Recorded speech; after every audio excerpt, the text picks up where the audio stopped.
বিস্মৰণ। আবৃত্তি আৰু লিখনি অনামিকা বৈশ্য। বিস্মৰণ।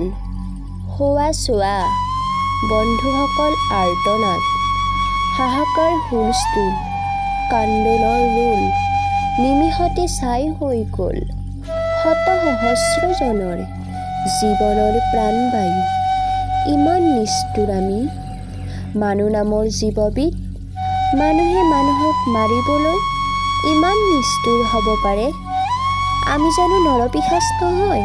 হয়, আমি একোজন নৰহত্যাকাৰী।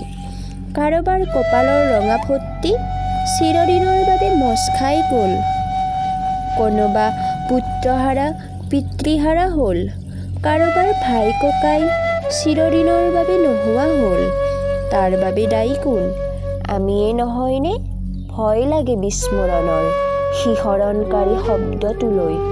নীৰৱ হৈ চাই থাকোঁ ছাইৰে সৈতে নিৰ্গত কলা ধোঁৱাবোৰলৈ। ধন্যবাদ। যদি আপোনালোকৰ শুনি ভাল লাগে লাইক কৰিব, শ্বেয়াৰ কৰিব।